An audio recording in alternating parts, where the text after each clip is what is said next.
સડેલી તુવેર ભેળવવાનું એક કૌભાંડ સામે આવ્યું છે, ભ્રષ્ટાચાર સામે આવ્યું છે।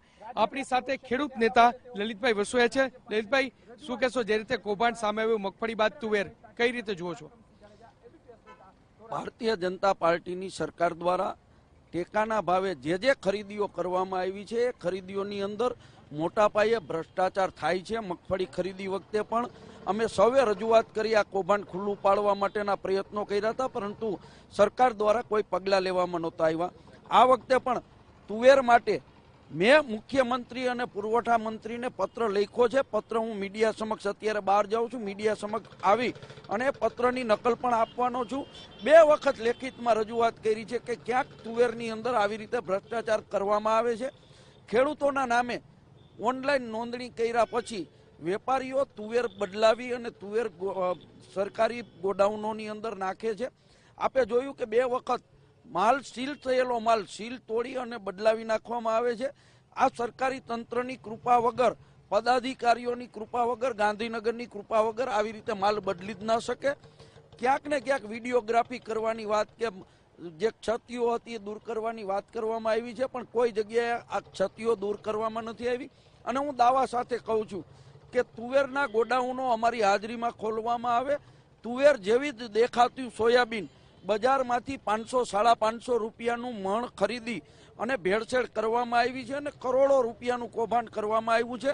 હું દાવા સાથે કહું છું કે તંત્ર દ્વારા જો મને સાથે લઈ કે અમને સાથે લઈને ગોડાઉનો ચેક કરવા આપે અને જો તુવેરમાં સોયાબીનનું મિક્સિંગ ન નીકળે તો જે કાંઈ ખર્ચ થાય એ ખર્ચ વ્યક્તિગત રીતે હું ભોગવવા માટે તૈયાર છું। લલિતભાઈ, મગફળી કૌભાંડ જ્યારે સામે આવ્યું ત્યારે પણ એવી વાત થતી હતી કે આ એક ગોડાઉન પૂરતું મગફળીનું કૌભાંડ છે, અને આજે જ્યારે તુવેરનું કૌભાંડ આવ્યું ત્યારે પણ જે પુરવઠા મંત્રી જયેશ રાદડિયા કહી રહ્યા છે કે કેશોદ પૂરતું આ કૌભાંડ છે। આને કઈ રીતે જુઓ છો? નહીં, પકડાણું છે એટલે સ્વીકારે છે કે કેશોદ પૂરતું છે। હું દાવા સાથે કહું છું કે બાકીના ગોડાઉનો ખોલવા આપો, હું તમને કૌભાંડ ખુલ્લું પાડીને બતાવું કે તુવેરની અંદર સોયાબીનનું મિક્સિંગ કરવામાં આવ્યું છે। તમે અત્યારે આ જે તુવેર ગયા વખતની તુવેર છે એ મધ્યાહન ભોજન યોજનાની અંદર આંગણવાડીઓને આપવામાં આવે છે। તમે અત્યારે પણ એ તુવેરના નમૂના, હું તો મીડિયાને વિનંતી કરું છું, ચેક કરો। એમાં 50% સોયાબીન જે 500 રૂપિયાનું મણ મળે છે એ સોયાબીન ભેળવવામાં આવ્યું છે। લલિતભાઈ, જ્યારે આટલું મોટું કૌભાંડ સામે આવ્યું છે, શું માનો છો કે સરકારની નિષ્ક્રિયતા સ્પષ્ટપણે, કારણ કે મગફળી કૌભાંડ વખતે દાવાઓ કરવામાં આવ્યા હતા કે જે તકેદારી રાખી અને જે ખરીદી કરવામાં આવશે, આને એક કોંગ્રેસ તરીકે આપ કઈ રીતે જુઓ છો? સરકારી તંત્રની નિષ્ક્રિયતા કરતા હું દાવા સાથે કહું છું કે સરકારી તંત્ર દ્વારા ભારતીય જનતા પાર્ટીના મળતિયાઓને કમાવી દેવા માટે ટેકાના ભાવે જે ખરીદીઓ થઈ છે એ ખરીદીઓની અંદર મોટા પાયે ખોટું કરવામાં આવ્યું છે। લલિતભાઈ, ખેડૂતોની જ્યારે ખરીદી થતી હોય છે ત્યારે ભાવ ત્યારે એનો ગુણવત્તા જોવામાં આવતી હોય છે, વજન જોવામાં આવતું હોય છે, અને પછી આ પ્રકારનું કૌભાંડ થતું હોય છે। શું કહેશો આને લઈને, શું માનો છો? ખેડૂતોની સારી તુવેર ખરીદવામાં આવી છે। કેશોદની અંદર મીડિયાએ પણ બતાવ્યું છે અને ખેડૂતો પણ નિવેદન આપે છે કે અમારી તુવેર મણે 20 રૂપિયા લઈ ચારવામાં આવી હતી, કચરો કસ્તર કાઢી નાખવામાં આવ્યું હતું અને સારી તુવેર લેવામાં આવી હતી। જે કચરો અને કસ્તર 200 રૂપિયાનું મણ કાઢી નાખવામાં આવ્યું હતું એ જ ફરીથી ગોડાઉનની અંદર સારા માલની જગ્યાએ ભારતીય જનતા પાર્ટીના લોકો દ્વારા નાખી અને કરોડો રૂપિયાનું કૌભાંડ કર્યું છે।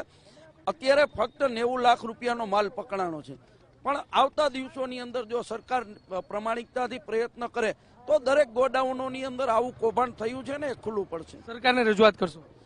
મેં તંત્રને તુવેર ખરીદી વખતે રજૂઆત કરી છે। મુખ્યમંત્રી અને પુરવઠા મંત્રીને પણ પત્ર લખી અને આ તુવેર ખરીદીની અંદર કૌભાંડો ચાલે છે, ક્યાંક ને ક્યાંક ખોટું ચાલી રહ્યું છે એવી મેં રજૂઆતો પણ કરી છે।